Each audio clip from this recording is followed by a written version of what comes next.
Welcome to Mile High Report Radio Horse Tracks. And now, here's what's happening in Broncos country.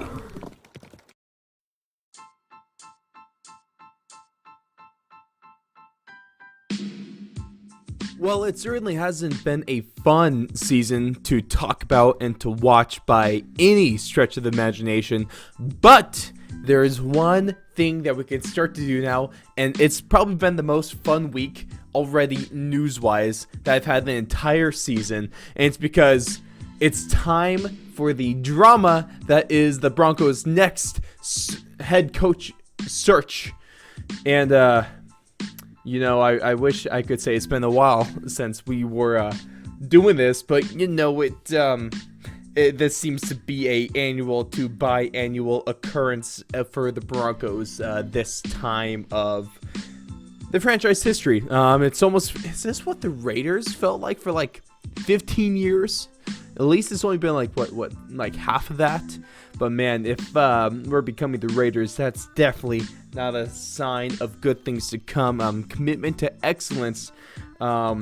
Yeah, right. But, ladies and gentlemen, thank you so much for tuning into this edition of Horse Tracks. It is Thursday, December 29th, and it's time to break into some of the latest news regarding the Broncos coaching search, and then their latest head coach, albeit interim head coach. Jerry Rosburg had his press conference earlier on Wednesday. Going to take you through some of the my favorite quotes from that and the latest news regarding the Denver Broncos and their injuries. It's back to a novel this week. I know last week it really wasn't too bad. This week, let's just say it's back to normal. All right, but my name's Ross. And if you are new here, go ahead and drop a follow on whatever podcasting platform you're currently listening to this on. Go ahead and follow us on any social media, Facebook, Instagram, or Twitter. Only if you already have an account, please. If you don't have a social media account yet, never make one. You'll do yourself a favor. And you can catch tons of awesome articles daily over at milehighreport.com. And check out my power rankings for this week if you haven't already. And on Thursday, the day this podcast drops, it is time for my article based on your fan overreactions for this week. But with that all out of the way, let's go ahead and break into things. So, it seems like with some of the chatter coming from around the league right now, that I would say the most likely, or at least the most sought after, maybe the most talked about head coaching candidate for the Denver Broncos right now is Michigan head coach Jim Harbaugh. The talk is about bringing Harbaugh back to the NFL, and that's kind of what it feels like. But let's maybe not get too ahead of ourselves, but also look at why this may be the case. So some of the news coming out today is Pro Football Talk. The NFL's worst kept secret is Sean Payton coming back to the Saints. So that is one way that, really, as Broncos fans, especially from what I've seen from you guys on Instagram, it's either Payton or it's Harbaugh. That's all I'm seeing right now. So although I would like Sean Payton as the next head coach for the Broncos, also it would make sense for a couple of reasons. One, because a little bit interesting. So he even though that there's the per Pro Football Talk, the NFL's worst kept secret, Sean Payton coming back, there's a rebuttal by Saints reporter Nick Underhill saying that it would be a surprise if New Orleans moved on from Dennis Allen and brought back Sean Payton. So there's conflicting reports right there. Another reason why Sean Payton to the Broncos still may be a thing is because there's the consensus about Payton is that his ideal spot was going to be Los Angeles. It was going to be the Chargers. He wants Justin Herbert. He wants a contender.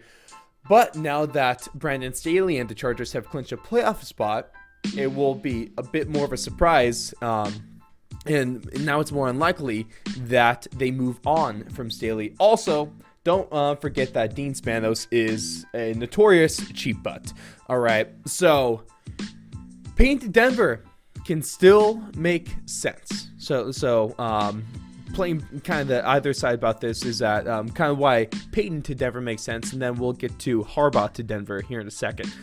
So the things kind of going on with how the organization and the staff is looking for Denver right now is George Payton. He seemingly has less power now. It's going to be both him and the head coach, current and next head coach, are both going to be reporting to Penner, the CEO and owner. So Payton seemingly has a little bit less power now, and Sean Payton could possibly serve as more of like that head coach GM position, because he's looking for a possibly bigger, more powerful position. That looks like it might be the case here in Denver. But what we're seeing here, if we want to play the Harbaugh side, this is why Harbaugh might be the next head coach of the Denver Broncos. So if it kind of depends on who you want to assume is right. So if you think you think that Sean Payton is going back to the Saints, that will definitely increase the chances of Harbaugh going to Denver, because I would just kind of take Sean Payton out of the running. There is you want to make a splash. Right now it looks like the Broncos are going to be trying to make a splash. Feels like we haven't really done this with a head coach in who knows how long. The organization, especially the ownership from the Waltons, in Penner as well. So it's almost like this feeling, like especially their press conferences the last few days since firing Hack, is they need changes. They need big changes. They need to change the entire dynamic of this team and of this franchise. So it seems like a way of doing that is going to be making a splash at head coach, and they definitely have the capital to do so. Also, going back to Sean Payton thing, please don't forget that the Broncos will have to trade for the coaching rights for Sean Payton. That will be draft picks, not just money. So that's one thing that the Broncos probably won't be having a lot of when it comes to their rebuild attempts. So that's another reason why Payton to the Broncos is going to be tough. But here on the Harbaugh side is actually defensive coordinator Evero. We know this guy, yeah. We all know, and we all love him from what he's been doing with the Broncos this year. But he was on staff with Harbaugh in San Francisco for all 4 years that Harbaugh was there. He assisted Vic Fangio on the defense. Another name where we know, maybe not love, though. And it also seems like, coming from NFL analyst Mike Florio, he also thinks that Harbaugh to the Broncos is a real possibility, and the Broncos would be able to woo him out of his contract with Michigan.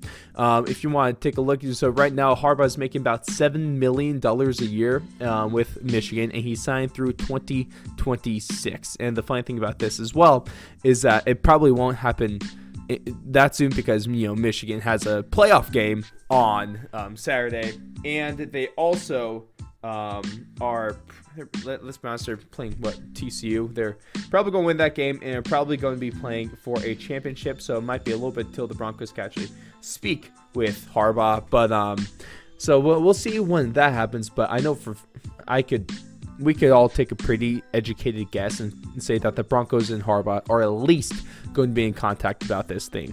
And the whole funny thing is, talking about money, Harbaugh right now makes $7 million a year.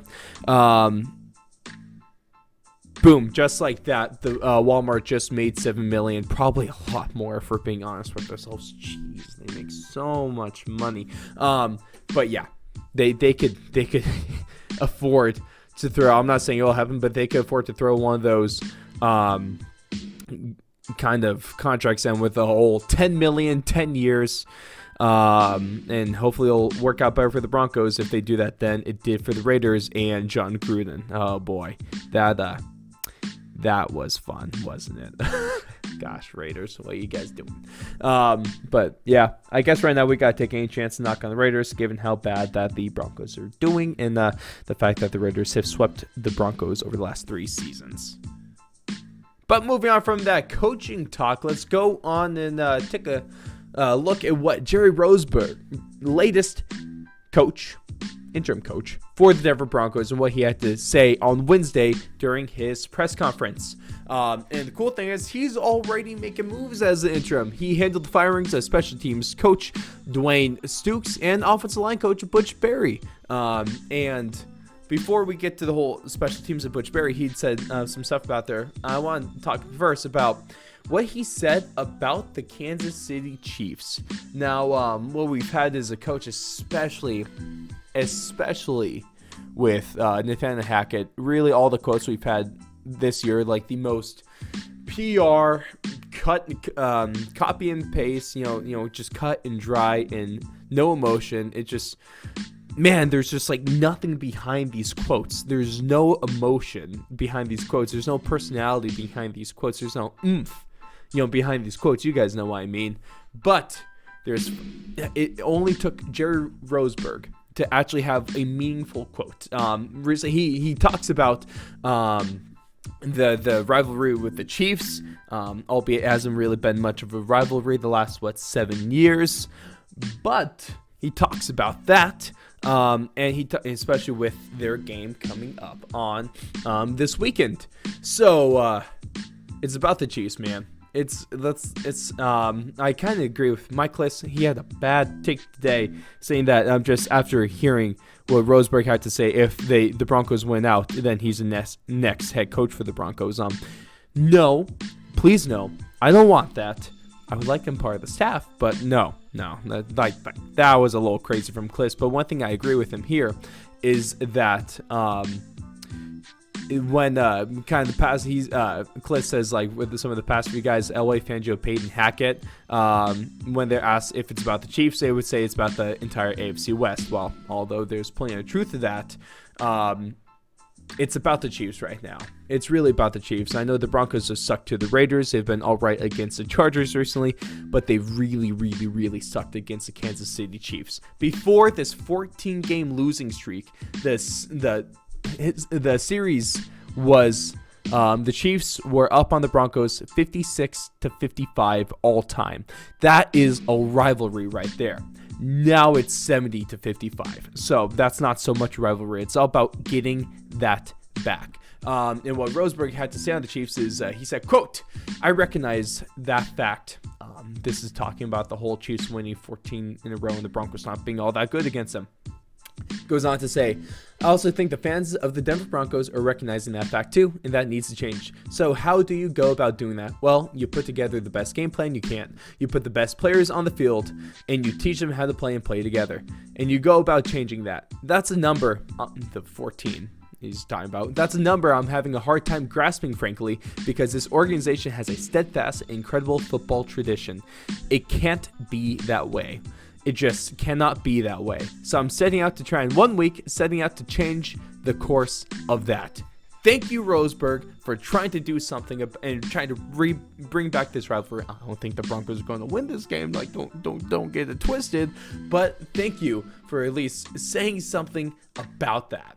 Also, going on to what he says about Stooks and the special teams. Yeah, he had a pretty good quote here. He said, quote, regarding to dismissing Stooks, he said, quote, "I know special teams. I've been coaching special teams a long time. We weren't good enough. We were 32nd in the league in one of the metrics I follow. And if I'm not mistaken, there are 32 teams in this league.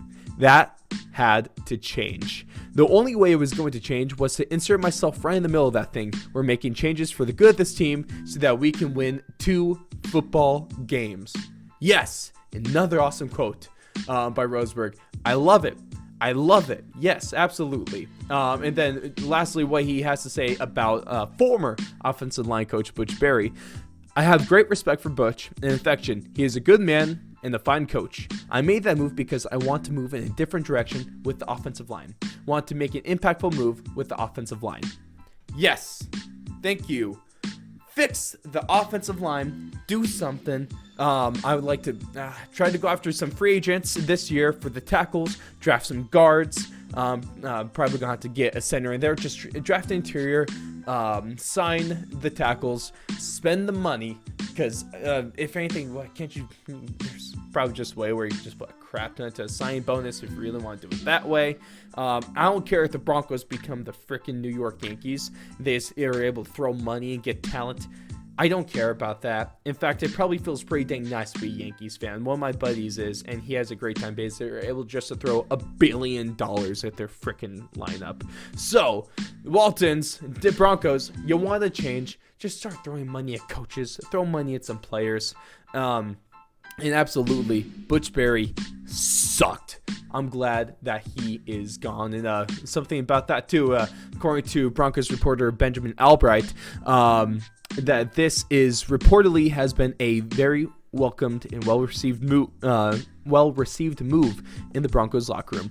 No surprise there. Let's make some changes, and let's make some changes now. Speaking about changes, let's just go ahead, get a new uniform, bring back the old D logo, pretty much keep what the color, just like a modernized version, like the 80s and 90s uniform that the Broncos had during the John Elway era. Just modernize that, put that on the team. Gosh, that would look so nice. But lastly here, we're just going to take a look at the latest Broncos news and injuries. So, of course, Randy Gregory's appeal of his one-game suspension was successful. Just has to pay a $50,000 fine now. And he spoke on that on Wednesday, and he said that part of his frustration that led to this situation was caused by wanting to win for Hackett, and Russell Wilson was also on the apology train for Hackett, said he wished that he played better for Hackett. All right, now we can move past those sorry quotes and get to the novel that is the Broncos injury report as of Wednesday. All right, back to it. The challenge, one breath. My lungs have been getting better just by this alone. All right, here we go. Calvin Anderson, ankle, did not practice. Baron Brown, back, did not practice. Greg Dulcich, hamstring, did not practice. Randy Gregory, knee, did not practice. Kareem Jackson, not injury related, did not practice. DJ Jones, knee, did not practice. Latavius Murray, not injury related, did not practice. Mike Purcell, elbow, did not practice. Billy Turner, not injury related, did not practice. Deshaun Williams, not injury related, did not practice. K'Wan Williams, knee, did not practice. Kendall Hinton, hamstring, limited. Jerry Jeudy, ankle, limited. Quinn Minders, ribs, limited. Dalton Reisner, foot, limited. Cortland Sutton, hamstring, limited. Oh, all right. There we go. Still have not been defeated by this injury report, which is pretty shocking, to be honest. Also during practice, Jerry Jeudy, he went to the locker room, but he eventually came out and finished the day. That is probably related to his ankle injury, but we're not 100% sure on that one. And it's not surprising to see 3 guys on this practice or on the injury report all having hamstring injuries. And just another fun stat for you from Mile High Report's very own Joe Mahoney. He is fantastic, by the way, especially with his stats and research. Currently, the Broncos have 19 players on the injury reserve, which is the most in the league. He expects that to go up to a few more before the end of the regular season. I think we all do. The most going back to 2012 is 24 players on the injury reserve. It's very rare for teams to go above 20, but yet it seems like the Broncos are going to break that number. I cannot wait to move on from the strength and conditioning staff. Lauren Landau, get out, please. I can't wait for Black Monday. What day that's going to be. But ladies and gentlemen, thank you guys so much for tuning into this edition of Horse Tracks. It has been fun talking about the Broncos coaching updates. Man, I'm actually kind of happy to have Rosburg as the interim head coach in the next couple weeks. I really don't care what happens, but I'm actually kind of looking forward to these games now. Did not think that was going to happen, but here we are. What a weird year it's been. And I'm also not surprised that the Broncos injury report is freaking massive.